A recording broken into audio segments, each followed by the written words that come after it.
اللہ اکبر۔ بسم اللہ الرحمن الرحیم۔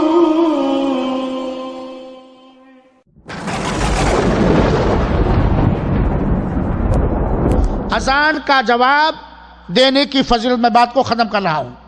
اذان کا جواب دینے کی فضیلت، ایک صحابی اللہ کے رسول اکرم صلی اللہ علیہ وسلم کے پاس حاضر خدمت ہوئے اور عرض کیا، اے اللہ کے رسول اکرم صلی اللہ علیہ وسلم، اذان دینے والوں کو تو ہمارے اوپر برتری ہوگی، اذان دینے والے مؤذنوں کو تو ہمارے اوپر برتری، بلندی اور فضیلت دی جائے گی، میں تو پیچھے رہ جاؤں گا، میں اذان نہیں دیتا۔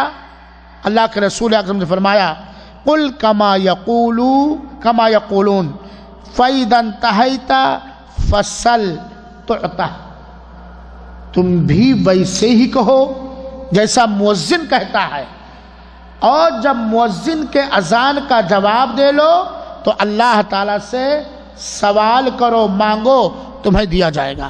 گویا اذان کے جواب دینے کی فضیلت یہ ہے کہ اذان کا جواب دینے کے بعد آپ جو بھی فریاد اللہ تعالیٰ سے کریں گے، جو بھی مانگیں گے، اللہ تعالیٰ اسے قبول فرمائے گا اور اسے دے گا۔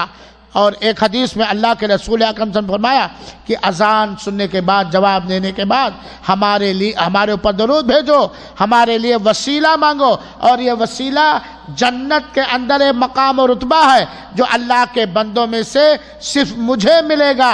تم اللہ تعالیٰ سے میرے لیے وسیلہ مانگو، اور جس نے یہ کام کیا قیامت کے دن اس کے لیے ہماری شفاعت جائز ہوگی، یعنی ہم شفاعت کریں گے۔